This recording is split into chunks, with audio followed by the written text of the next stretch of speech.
Hello students, I am Dhirendra Kumar Gupta. ठीक है, आज हम लोग फिजिक्स का चैप्टर इकाई 2 धारा विद्युत करंट इलेक्ट्रिसिटी का चैप्टर 5 अध्याय 5 विद्युत चालन इलेक्ट्रिकल कंडक्शन। ठीक है, इस चैप्टर को हम लोग इस अध्याय को विद्युत चालन के अध्याय को पढ़ने जा रहे हैं। इसमें पहला टॉपिक है विद्युत धारा। ठीक है, तो इसमें क्या है, क्या कहता है कि किसी विद्युत क्षेत्र में स्थित आवेश पर बल आरोपित होता है। तो हम लोग पहले चैप्टर में ये चीज़ पढ़े हुए हैं। एक पॉजिटिव चार्ज है, ठीक है, इसके विद्युत क्षेत्र का जो दिशा है वो बाहर की तरफ होगा। ठीक है, वो किधर होगा? बाहर की तरफ, आउटवर्ड डायरेक्शन में। ये क्या है? ये विद्युत बल रेखाएं हैं, ठीक है, जो किसकी दिशा को दिखा रहे हैं? विद्युत क्षेत्र की दिशा को रिप्रेजेंट कर रहे हैं, दर्शा रहे हैं। ठीक, यदि ये ऋण आवेश होता तो विद्युत क्षेत्र की दिशा अंदर की तरफ, इनवर्ड डायरेक्शन में, बाहर से अंदर की तरफ होता। ये विद्युत बल रेखाएं बाहर से अंदर की ओर बनाते हैं हम। और ये सब चीज़ें हम लोग बहुत डिटेल में पहले चैप्टर में, पहले अध्याय में पढ़े हुए हैं। ठीक है, तो अभी हम ये विद्युत क्षेत्र कंसीडर करते हैं, इसको मानते हैं। ठीक है, इसमें यदि कोई दूसरा चार्ज आए, दूसरा पॉजिटिव चार्ज आता है, तो ये दोनों क्या हैं? समान चार्ज हो जाएंगे, एक जैसे चार्ज हो जाएंगे। इसलिए इन दोनों के बीच में कौन सा बल लगेगा? प्रतिकर्षण। ठीक है, रिपल्सिव फोर्स लगेगा। ठीक है, तो ये इसको क्या करेगा? बाहर की तरफ धक्का देगा। ठीक है, रिपल करेगा, इसको प्रतिकर्षित करने की कोशिश करेगा। ठीक है, तो यही चीज़ लिखा हुआ है किसी विद्युत क्षेत्र में। ठीक है, किसी विद्युत क्षेत्र में एक आवेश पर बल लगता है। ठीक है, यदि वो हमारा आवेश धन आवेश हुआ तो उस पर प्रतिकर्षण बल लगेगा, और यदि ये ऋण आवेश हुआ तो उस पर क्या होगा? आकर्षण बल लगेगा। ठीक है, और इस बल की दिशा धनात्मक चार्ज के लिए विद्युत क्षेत्र की ही दिशा में है, ये बाहर की तरफ। और यहाँ पे यदि, ठीक है, निगेटिव आवेश होता, ठीक है, तो ये इसको आकर्षित करने की कोशिश करेगा, और इसका दिशा किधर होगा? अंदर की तरफ, इनवर्ड डायरेक्शन में। ठीक, ये हो गया। तो बल का दिशा हमें पता चल गया। दूसरा पॉइंट, धन आवेश पर इस बल की दिशा विद्युत क्षेत्र के अनुदिश होगी। हाँ, विद्युत क्षेत्र के अनुदिश ही है। तथा ऋण आवेश पर विद्युत क्षेत्र के विपरीत होगी। तो ऋण आवेश पर विद्युत क्षेत्र के विपरीत है कि नहीं है? है। ठीक है, समझ में आ रहा है? हो गया। यदि आवेश गति करने के लिए स्वतंत्र है, यदि ये गति कर सकता है, तो इस बल के अंतर्गत गति करने लगेगा। तो इसी दिशा में और इस प्रतिकर्षण बल की वजह से, इस बल की वजह से इस दिशा में क्या करने लगेगा? गति करने लगेगा, और ये इस दिशा में गति करने लगेगा। ये दूर चला जाएगा और ये पास आ जाएगा। ठीक है, यदि आवेश को गति करने के लिए स्वतंत्र है तो इस बल के अंतर्गत गति करने लगता है। ठीक है, तो यहाँ से हमें क्या मिला? तो यहाँ से हमें मिला विद्युत आवेश की गति की अवस्था को ही हम विद्युत धारा कहते हैं। ठीक है, तो पॉइंट समझ में आया? विद्युत धारा किसे कहते हैं? विद्युत आवेश की गति की अवस्था को, विद्युत आवेश के गति की अवस्था को हम विद्युत धारा कहते हैं। ठीक है, विद्युत आवेश की गति की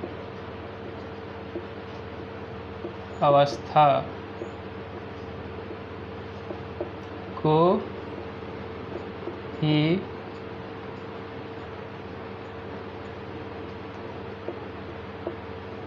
विद्युत धारा कहते हैं। ठीक है, तो इतने पॉइंट आपको समझ में आ गए हो गए हैं। नेक्स्ट, तो दूसरे शब्दों में जब किसी चालक में विद्युत आवेश एक स्थान से दूसरे स्थान को प्रवाहित होता है तो इस प्रवाह को विद्युत धारा कहते हैं। ठीक है, दूसरे शब्दों में ये भी बात आपको समझ में आया होगा। क्या बोलते हैं, विद्युत धारा किसे कहते हैं? आवेश प्रवाह की दर को विद्युत धारा कहा जाता है। ठीक है, तो वही चीज़ लिखा हुआ है कि जब किसी चालक में विद्युत आवेश एक स्थान से दूसरे स्थान को प्रवाहित होता है, तो इस प्रवाह को विद्युत धारा कहते हैं। और इसे प्रदर्शित किससे करते हैं? आई से। इसे प्रदर्शित किसे करते हैं? आई से। कितना समझ में आया? ठीक है,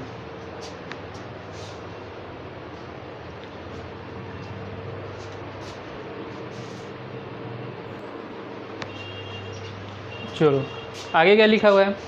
विद्युत धारा की माप किससे करते हैं? आवेश प्रवाह की दर को। ये हम लोग पहले से ही पढ़े हुए हैं।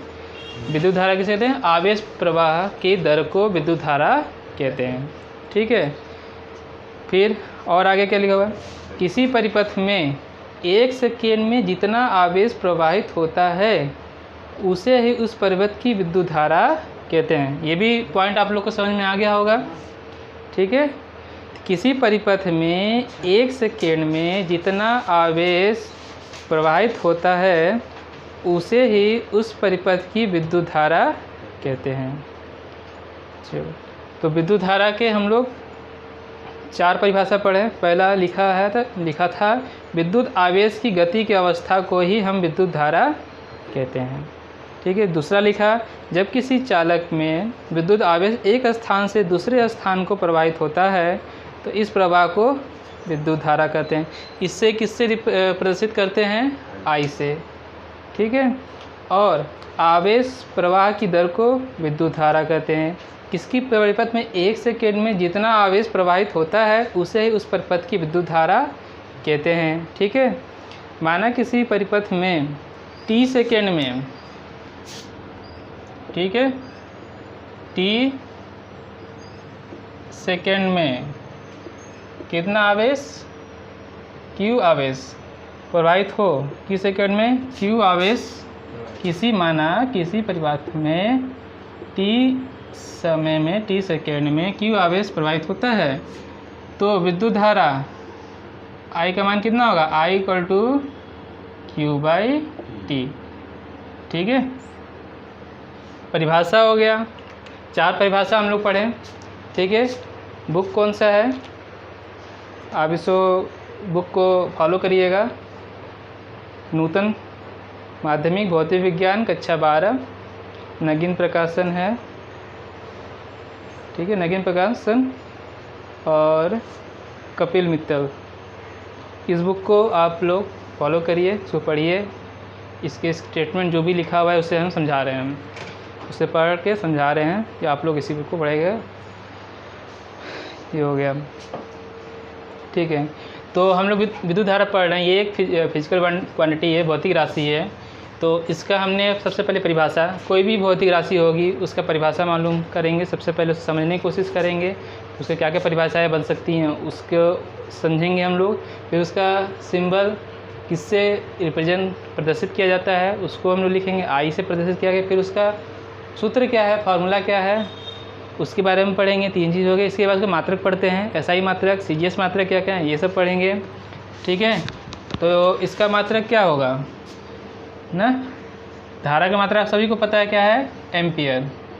क्या है? एम्पियर। ठीक है, और आवेश का मात्रक क्या है? कूलाम्ब। और ये क्या है? समय। ठीक है ना, तो 1 एम्पियर किसके बराबर हुआ? कूलाम्ब पर सेकेंड। समय का मात्रक क्या हुआ? सेकेंड। इसका आवेश, तो 1 एम्पियर किसके बराबर हुआ? 1 कूलाम्ब पर सेकेंड के। ठीक है, 1 एम्पियर किसके बराबर हुआ? कूलाम पर सेकेंड। ठीक है, ये हो गया मात्रक। मात्रक क्या मिला हमें? एम्पियर। क्या मिला?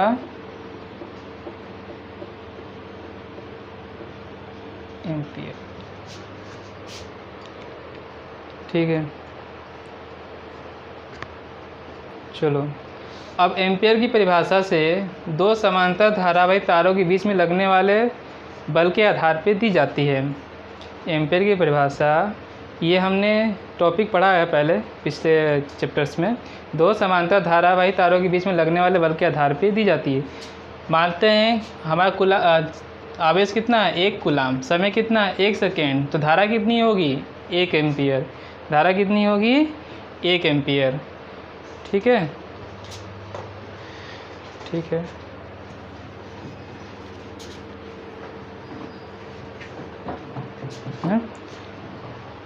आवेश कितना लिए थे? 1 कूलाम। आवेश कितना था? 1 कूलाम। समय कितना था? 1 सेकेंड ना। तो 1 एम्पियर कितना होगा?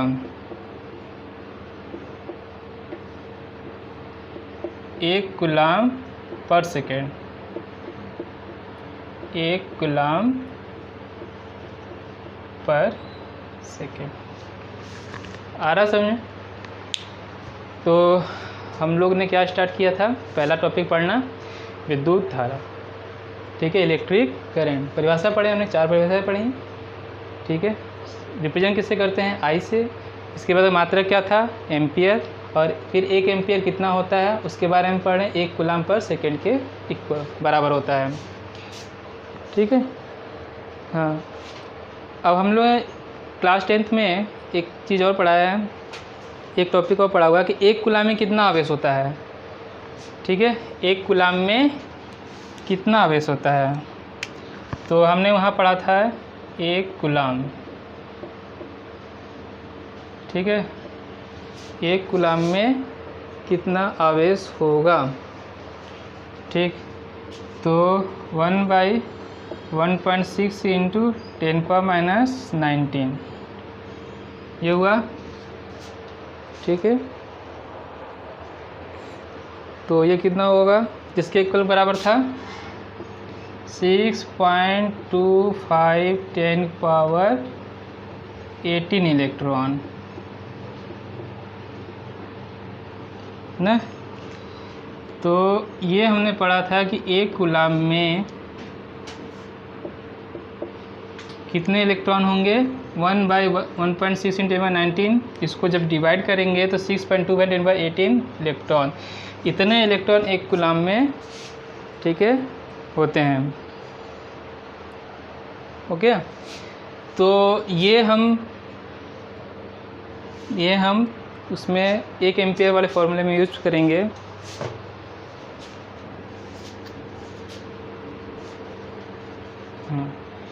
तो 1 एम्पियर किसके इक्वल था? 1 कूलाम पर सेकेंड के था। इसका मतलब कि 1 एम्पियर में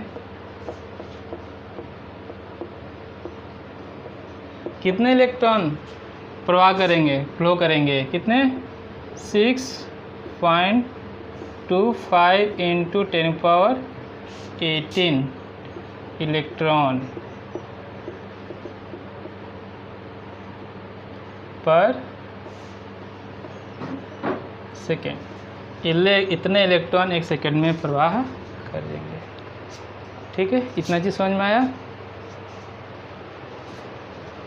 तो हाँ, अब लिखा है परंतु इसका अर्थ यह नहीं है कि किसी तार में 1 एम्पियर की धारा है तो उस तार में 1 सेकेंड में 6.25 10⁻18 इलेक्ट्रॉन तार के एक सिरे से दूसरे सिरे तक चले जाते हैं। ठीक है, मतलब कि इसका अर्थ यह नहीं है कि किसी तार में 1 एम्पियर की धारा है तो उस तार में 1 सेकेंड में 6.25 10⁻18 इलेक्ट्रॉन तार के एक सिरे से दूसरे सिरे तक चले जाएंगे। इसका मतलब ये नहीं है, बल्कि इसका अर्थ यह है कि 1 सेकेंड में 6.25 10⁻18 इलेक्ट्रॉन पहले सिरे से प्रवेश करते हैं और इतने ही इलेक्ट्रॉन 1 सेकेंड में दूसरे सिरे से निकल जाते हैं। ठीक है, ये दोनों सेंटेंस का आपने मतलब समझे, फिर से सुनिए।